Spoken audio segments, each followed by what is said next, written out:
آله الأطهار وأصحاب الأخيار وأتباعه الأبرار جعلنا الله منهم أجمعين يوما تتقلب فيه القلوب والأبصار. سبحانك لا علم لنا إلا ما علمتنا إنك أنت العليم الحكيم. اللهم ارزق لنا حكمتك وانشر علينا من خزائن رحمتك برحمتك ya arhamar rahimin. Ayah bunda, bapak dan ibu, wali santri yang saya hormati, saya muliakan, para pimpinan, para sekolah, wakil mudir, dan juga moderator atau pembawa acara, ibu-ibu, bapak-bapak, saya pada hari ini sungguh sangat berbahagia kalau bisa mengungkapkan perasaan saya pada hari ini, karena di hari yang bahagia ini bisa bertatap muka dengan bapak dan ibu orang tua santri, wabil khusus kelas putri. 2 minggu yang lalu kita juga bertatap muka dengan orang tua wali santri putra. Nah, rupanya hari ini diatur sedemikian rupa oleh tim humas, pertemuan khusus untuk orang tua kelas putri ya. Oleh karena itu sekali lagi saya mengucapkan jazakumullah khairan katsira. Terima kasih kepada ayah bunda wali santri yang telah berkesempatan untuk hadir di pesantren amanah.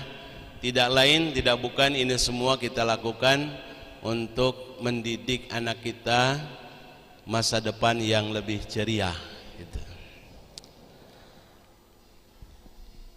Ayah bunda dan juga para pimpinan yang saya hormati, rupanya waktunya singkat, saya tidak mungkin lebih dari setengah jam ya Bapak Ibu. Pertama saya ingin sedikit cerita dulu bahwa di akhir tahun 2023 dan juga awal tahun pelajaran 2024, alhamdulillah saya berkesempatan untuk mengunjungi beberapa kota dan tempat dalam rangka pertama menjalin Memorandum of Understanding, nota kesepahaman keberlanjutan anak-anak kita ke perguruan tinggi. Wabil khusus kalau ada anak-anak kita suatu saat nanti kalau sudah selesai dari sini berminat melanjutkan studinya ke Timur Tengah, seperti ke negara-negara yang ada di Saudi Arabia, di Mekah dan Madinah. Jadi pada Desember tahun lalu saya menjalin MOU dengan beberapa perguruan tinggi di Mekah seperti Ummul Qura, yang kedua Jamiatul Ijlal, yang ketiga Jamiah Masjid Al-Haram, dan di Madinah kita juga menjalin hubungan kerjasama dengan Jamiah Al-Islamiyah Al-Madinah Al-Munawwarah, Universitas Islam Madinah, kemudian Jam'iyatul Tubruk, dan satu lagi adalah Al-Jamiah Fakultas atau Kulliyah Asy-Syariah bil Masjid An-Nabawi. Ini semua kita lakukan Bapak Ibu untuk mendukung, barangkali di antara anak-anak kita ini ada yang suatu saat berminat studi ke sana ya, insyaallah. Selain kita memang sudah juga hubungan biasa dengan Jamiah Al-Azhar bil Qahirah, yaitu di Kairo, Mesir.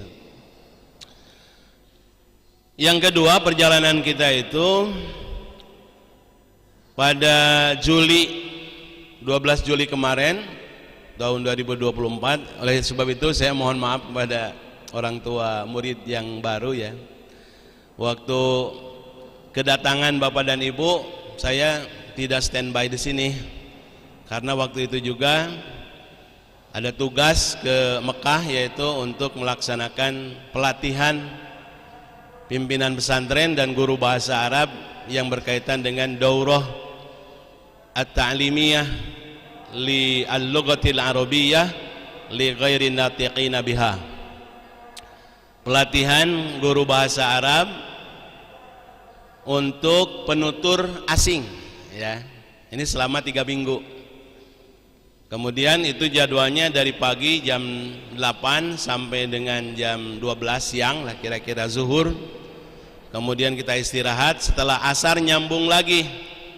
Kita menyetorkan hafalan Al-Quran di Masjid Haram, ya, disimak oleh syekh-syekh yang biasa menjadi imam di Masjid Haram. Nah, itu pengalaman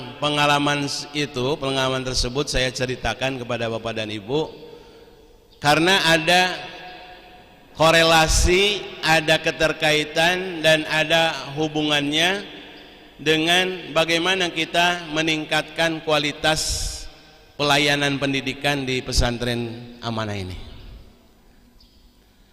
Para orang tua kita dulu ketika mendirikan pesantren amanah 25 tahun yang lalu, ini sudah usianya 1/4 abad, Bu, ya. Saya masih ingat betul karena saya juga termasuk tim perumus kurikulum baik untuk pendirian pesantren Al-Furqon yang di Singaparna dan juga pesantren amanah yang di sini. Saya ingat betul apa yang diinginkan oleh orang tua di sini, khususnya di Tasikmalaya, waktu itu masih Kabupaten Tasikmalaya. Satu kata yang sering saya ingat adalah ulamaun, zu'amaun, umaraun, fuqahaun, uqalaun, nuzahaun. Dan ini pula tadi malam ketika saya mengajar di kelas 12 memberikan pelajaran tambahan al-hadis, ada anak-anak kita yang kelas 12 bertanya, Pak Ustadz, kira-kira kita selesai di amanah ini mau jadi apa? Saya jelaskan rumus syair tadi, Bu.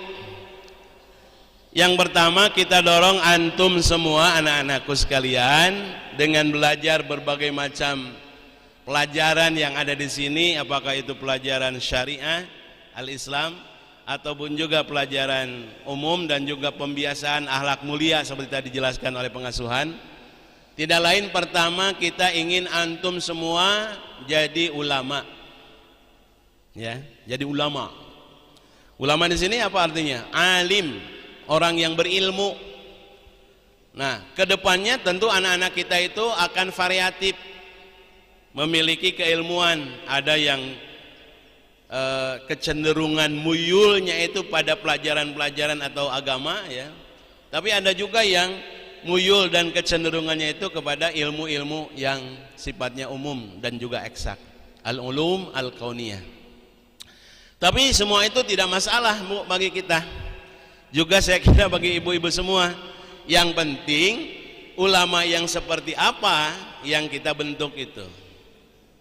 Kalau berdasar kepada Al-Quran adalah ulama warasatul anbiya, satu ulama pewaris para nabi. Yang kedua adalah kriteria ulamanya ulama khasyah, ulama yang hanya takut kepada Allah Subhanahu wa taala. Jadi bukan ulama amplop. Ya, ulama yang dikasih uang ketika waktu kampanye, kemudian apalagi puluhan miliar mungkin di tangan ulama tersebut, kemudian dibagi-bagi amplopnya. Bukan seperti itu ulama yang kita inginkan untuk mempengaruhi massa, bukan. Tapi adalah al-ulama al-warasatul anbiya wal ulama alladzina yakhshawnallaha.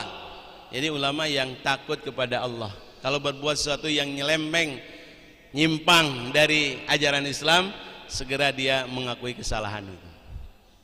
Nah, yang kedua adalah zu'ama. Anak-anak kita itu kita bentuk di sini dengan berbagai macam kegiatan, baik yang sifatnya schooling, sekolah, ataupun kegiatan di asrama. Bagaimana mereka menjadi calon-calon para pemimpin di masa depan. Zu'ama, jamak dari za'im. Kemudian yang ketiga adalah umara, jamak dari amir. Amir, ya, amir itu para pemimpin juga. Cuma pemimpin yang amir ini adalah para pemimpin di eksekutif, kadang legislatif atau yudikatif. Jadi amanah tidak mengharamkan alumninya misalnya jadi apa isinya, tokoh-tokoh di pucuk pemerintahan, nggak masalah, asalkan membawa misi keulamaan itu ya. Kemudian yang keempat adalah fuqaha. Kita coba dorong anak-anak kita itu untuk menjadi ahli-ahli fiqih, ahli-ahli di bidang hukum, al-ulum asy-syar'iyyah. Dan yang kelima adalah uqala. Anak-anak kita mudah-mudahan menjadi kaum intelektual, kaum cendekiawan, rausan fikr ya, kalau menurut Syekh Muhammad Iqbal itu rausan fikr. Kemudian yang keenamnya adalah nuzaha, jamak dari nazihun, artinya orang-orang yang jujur. Nah ini yang langka di kita ini adalah orang-orang yang jujur. Benar nggak Bu ya? Kadang-kadang untuk sebuah kejujuran itu mahal sekali dan berat sekali. Nah, seandainya Indonesia ini dipimpin oleh orang-orang yang jujur, saya kira ibu-ibu sekarang ini tidak kerepotan lagi untuk membayar uang sekolah, uang pesantren. Benar nggak Bu ya? Soalnya saya pernah ke Qatar Bu, pernah ke Qatar. Masya Allah, negaranya kecil, seperti sebesar Jakarta, tetapi penduduknya semuanya kaya dan pendidikannya tidak berbiaya, kesehatannya juga gratis. Ibu-ibu, bapak-bapak mau pergi ke tempat wisata manapun bebas, tidak ada bayar-bayaran. Lokasinya, daerahnya bersih, clean ya. Ada yang membuang sampah sembarangan didenda 6 juta. Ibu-ibu punya mobil parkir depan rumah kotor, nggak dicuci berbulan-bulan, ibu didenda. Padahal rumah sendiri, mobil sendiri ya. Nah itu negaranya Masya Allah, subhanallah. Padahal hasil buminya itu hanya sekedar minyak atau dari hasil bumi itu minyak, tetapi bisa menjadikan sejahtera masyarakatnya. Dan kalau ibu-ibu bapak-bapak tinggal di sana, Masya Allah, rumah dikasih, dan rumah yang dikasih bapak sejumlah anak yang bapak punya ya, ruangan kamarnya. Jadi punya anak 2, kamarnya 3. Punya anak 5, dikasih rumah yang kamarnya 7, kayak gitu Bu ya. Itu gratis. Dan ibu-ibu di sana paling senang melahirkan. Ya, kenapa paling senang melahirkan? Karena setiap melahirkan kalau pulang ke rumahnya itu rebo kucacandakan, bahasa Sundanya itu. Ya, dikasih berbagai macam fasilitas oleh pemerintahnya. Ingin nggak kira-kira Indonesia seperti itu? Mudah-mudahan kalau dipimpin oleh orang-orang yang jujur. Nah insya Allah amanah melahirkan orang-orang yang demikian. Nah Bapak dan Ibu sekalian, kita setelah melaksanakan touring seperti ke Mekah itu, kemudian langkah-langkah yang kita lakukan berikut ini adalah bagaimana kita memperbaiki metode mengajar bahasa Arab dan juga metode mengajar al-ulum asy-syar'iyyah. Ini sudah kita lakukan secara bertahap ya. Guru-guru kita drill, guru-guru kita latih bagaimana supaya mengajarkan bahasa Arab itu seperti yang diajarkan di Ummul Qura ya, seperti yang di Mekah. Musyrif-musyrif kita yang setiap hari membimbing Al-Qur'an, tahfidz Al-Qur'an, juga kita beri masukan bagaimana kalau menyerahkan hafalan seperti di Masjid Haram, karena saya alami ya, memberikan menyimak atau disimak hafalan kita oleh syekh yang ada di Masjid Haram. Nah tadi disebutkan oleh kepala sekolah ada target minimal atau standar kompetensi minimal untuk tingkat SMP, jenjang SMP sebanyak 2 juz, tapi tidak menutup kemungkinan lebih dari itu.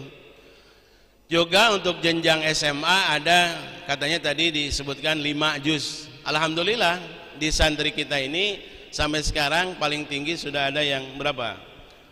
9 juz ya. Itu suatu capaian yang luar biasa di dalam aktivitas di pesantren amanah yang demikian ketat ya, atau sibuknya luar biasa. Karena kita bukan takhusus di bidang tahfidz Quran, tetapi ketika ada anak kita yang bisa mencapai 5 juz, apalagi 9 juz, apalagi 10 juz, itu suatu yang capaian yang luar biasa. Ini saya sampaikan Bapak dan Ibu sekalian. Tadi mungkin Ustadz Anang agak kelewat menyampaikan informasi bahwa anak-anak kita itu kemarin diikut sertakan di dalam lomba internasional nih skalanya.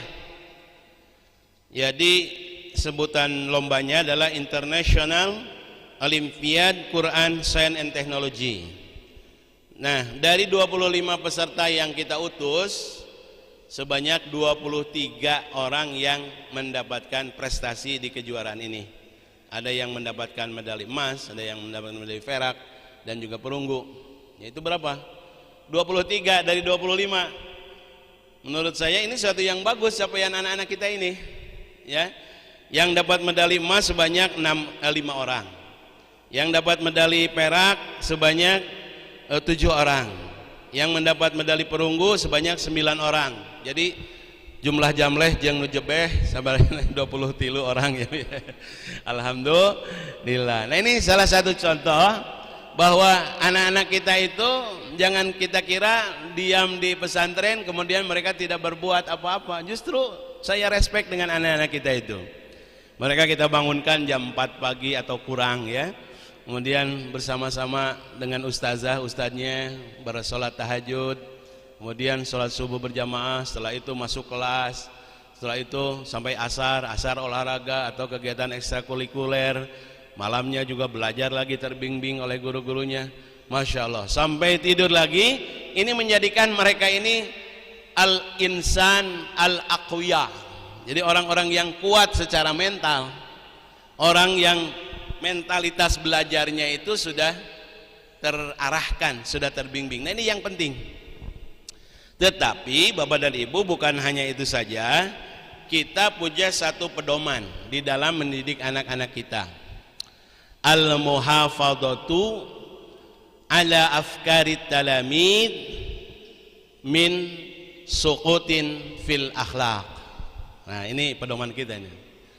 Jadi menjaga akal, pikiran anak-anak santri kita dari keterjatuhan di dalam akhlaknya. Nah, oleh karena itu tidak kalah penting masalah pendidikan moral, pendidikan akhlak di sini itu. Nah, berbicara tentang urgensi atau pentingnya moral, ini sedikit saya sisipkan karena ini masih dalam momentum Rabiul Awal ya Ibu. Ya, momentum Rabiul Awal.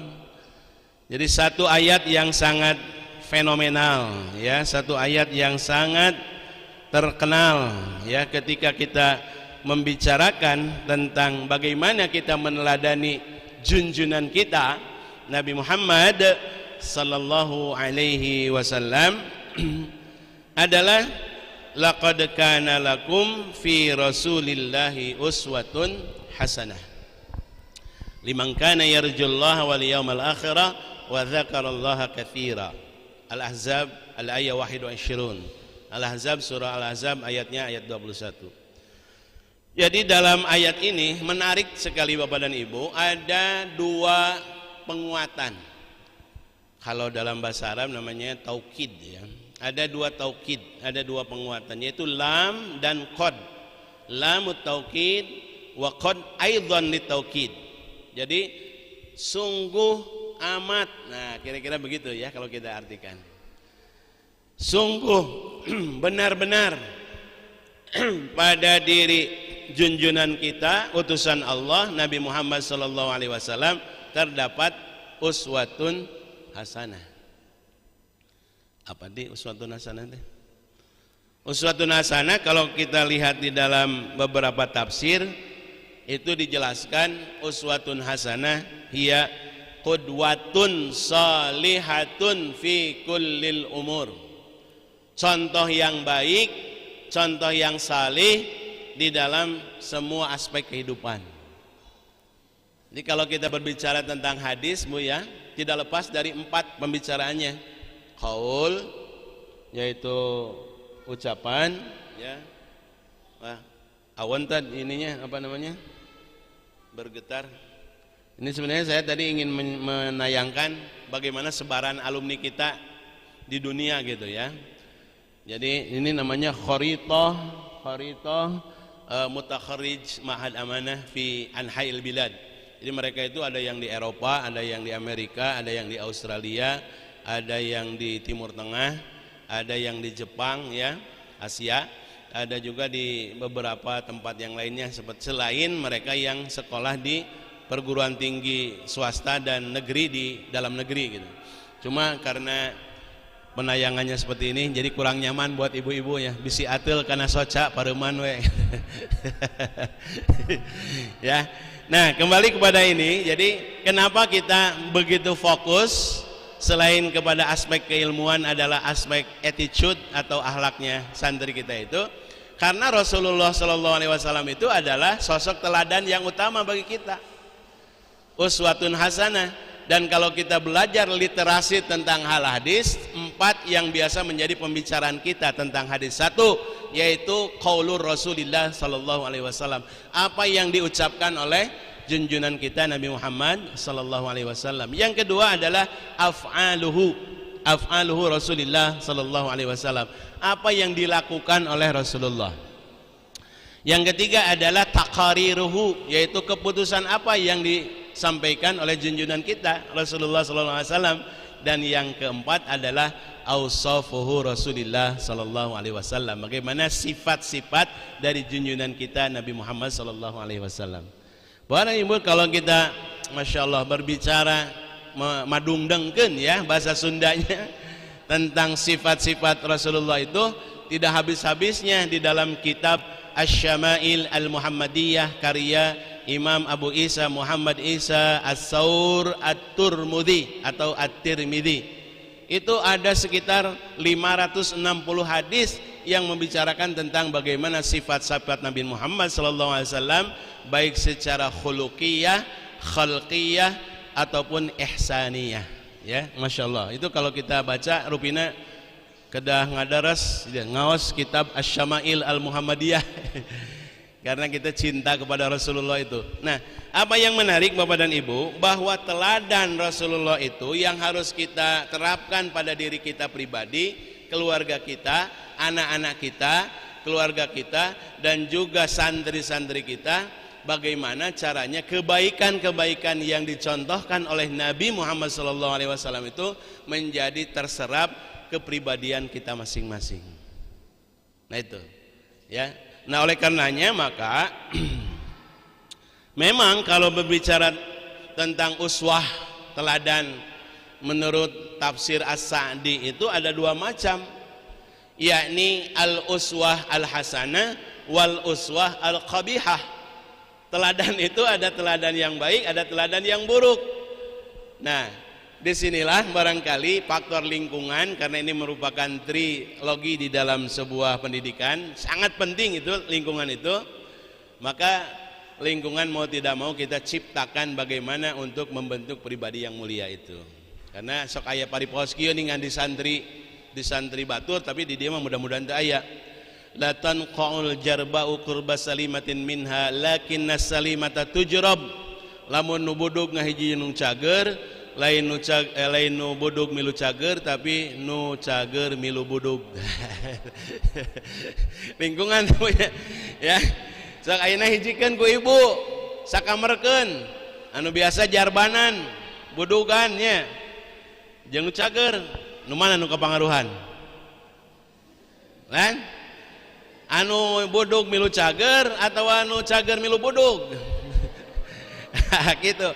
Jadi aspek pengaruh di dalam lingkungan itu sangat kuat ya. Jadi sangat kuat, oleh karenanya maka yang harus diciptakan lingkungan yang baik, lingkungan yang kondusif, lingkungan yang tarbawi gitu. Kalau dihijikeun jeung tukang preman, tukang abok ya, tukang judi online, wah barudak pasti bakal gitu ya.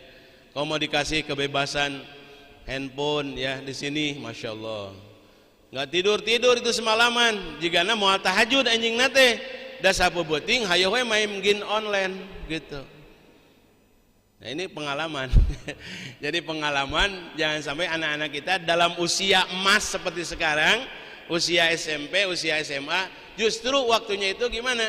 Habis untuk nongkrongan nu kieu tah ya. Tapi lain nanaon nongkrongan teh ngan main game we jeung main game gitu. Kalau ibu-ibu paling memperhatikan jualan di TikTok ya, dan lain sebagainya. Nah, maksud saya apa? Kenapa anak-anak kita itu dihindarkan selama proses pendidikan di sini dari gadget ini, dari HP ini, kecuali pada waktu-waktu tertentu yang diperlukan? Ya, untuk untuk menekan supaya potensi intelektual dan hati mereka itu lebih berkembang, lebih tunduk kepada ilmu, begitu Bu. Ya, lebih berkembang, lebih tunduk kepada sholat daripada hayuh we, ya. Ngorek HP tisuk jedur bikin kepeting jadi bikin kabel tas socana teh, ya, jangan sampai begitu. Nah, oleh karenanya benar tapi yang dikatakan oleh Pak Kepala Sekolah, jangan sampai ini harus ada koordinasi dengan Bapak dan Ibu, maling-maling, nyuri-nyuri, ya, nyisipkan handphone di nanti di lemari putrana, tekenging, ya. Awatosna teh kumaha nya kitu batur mah karulem tibra, ieu mah wajahnya bercahaya, barangkali sedang membaca Al-Quran, ternyata sedang melihat HP bercahayanya itu. Nah, jadi Bapak-Bapak sekalian, penting kita sampaikan hal ini karena kadang-kadang kita sok salah persepsi nyaah ka budak, intinya di namun nyaah ka budak teh kudu sagala kahayangna dituturkeun. Nah, jangan begitu, ya. Justru kita harus menjadi pengendali, pengatur. Nah, mulih mama dina liburan sabotai teuingnya tisuk jadul teuing ka penting jadir ge datos dina wilayah tanggung jawab ibu sadayana eta mah. Ya, ngan karunya lamun misalna pulang uih ka bumi tisuk-isuk teuing ka penting hayang ngorek HP salat poho. Jadi naon anu dilatihkeun di pesantren teh jadi buyar deui gitu ya. Nah, jadi Bapak dan Ibu sekalian, ini kaitan dengan Maulid itu coba kita lihat bahwa satu kajian nama dari Nabi kita itu namanya apa? Muhammad. Para ibu, kalau kita buka Al-Quran, kata Muhammad itu ada di 4 tempat, dan kata Ahmad itu ada di 1 tempat, merujuk kepada satu nama, yaitu Nabi Muhammad. Kalau satu dulu, yang satu itu dalam surah As-Saff, ya, surah ke-6 ayat 61, surah 61 ayat ke-6. Wa idh qala Isa ibnu Maryam ya bani Israila inni rasulullah ilaikum musaddiqan lima baina yadayya minat Taurat wa mubasysyiran bi rasulin ya'ti min ba'di ismuhu Ahmad.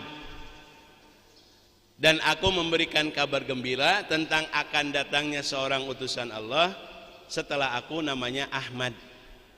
Nah, cek urang India teh eta teh Mirza Ghulam Ahmad. Padahal itu salah. Ya, bukan Ahmad Mirza Ghulam Ahmad. Sehingga pengikutnya sekarang Ahmadiyah, bukan, ya. Tapi itulah Nabi Muhammad. Bagaimana korelasinya saya jelaskan. Ada 4 tempat yang menempatkan kata Muhammad di dalam ayat-ayat Al-Quran.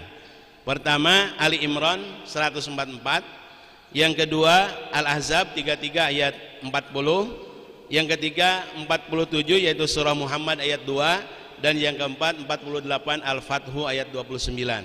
Ada di situ Muhammad disebut, ya. Bapak Ibu, kalau kita runut kata Muhammad itu aslinya dari Mahmud. Mahmud itu artinya orang yang terpuji. Sedangkan Muhammad adalah isim tafdil, superlatif, menunjukkan sesuatu yang lebih. Jadi kalau Mahmud itu hanya orang yang terpuji, tapi Muhammad itu orang yang sangat amat terpuji, itu superlatifnya. Demikian juga dengan Ahmad. Ahmad itu isim tafdil dari Hamida Yahmadu, seperti Hasuna Yahsunu, Ahsan isim tafdilnya, ya. Syarafa Yashrifu, Ashraf isim tafdilnya. Hamida Yahmadu, Ahmad, artinya sama, orang yang sangat terpuji. Siapa dia? Nabi Muhammad sallallahu alaihi wasallam, dan bukan Mirza Ghulam Ahmad. Ya, ini supaya ibu-ibu, bapak-bapak ya mungkin ada yang bertanya ya, kok di Quran oke Ahmad, nah jadi Muhammad. Ya, itu teh sama artinya orang yang sangat amat terpuji. Nah, Bapak dan Ibu sekalian, kenapa Nabi Muhammad sallallahu alaihi wasallam itu digambarkan sebagai sosok alladzi yajtami'u fihi majami'as sifatil hasanat. Jadi orang yang di dalam dirinya terkumpul seluruh sifat-sifat kebaikan, siddiq, tabligh, amanah, fatonah, ya, dan lain-lain sebagainya. Seluruh kebaikan itu kumpul di dalam diri Nabi Muhammad SAW, dan berbeda dengan nama-nama Nabi yang lain. Adam, Idris, Nuh, Hud, sampai dengan Isa alaihissalam, semuanya itu Bapak dan Ibu menggunakan nama yang disebut dengan asma'udz dzatiyah, nama zat. Abdi ya, abdi mah sifat ya nya, arif orang yang mengetahui. Tapi Yudi ta, Anang ya sifat datiyah, Mulyono sifat datiyah Bu ya. Kemudian apalagi di situ ada Taufik, Taufik mah sifat ya, bukan zatiyah. Maksud saya seperti Asep ya dan lain sebagainya adalah ketika meninggal tidak ada makna lagi yang terkandung di dalam nama itu. Tetapi ketika disebut Muhammad dengan kata sifat, orang sampai sekarang kebagusan, kebaikan dari sifat-sifat Nabi Muhammad itu senantiasa dikenang. Ya, coba dari Nabi Adam, ada nggak apa? Ya mungkin tidak sebanyak apa yang dicontohkan oleh kebaikan Nabi Muhammad SAW. Itu sebabnya maka memberi nama di dalam Islam, salah satu yang direkomendasikan itu memang kalau putra ya laki-laki itu di depannya pakai nama Muhammad gitu, direkomendasikan supaya mengikuti nama kebaikan sifat dari Nabi Muhammad SAW.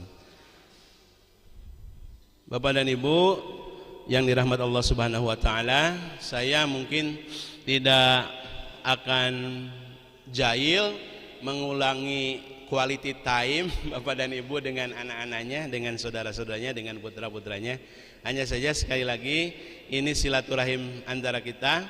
Mudah-mudahan ini bukan yang pertama dan terakhir.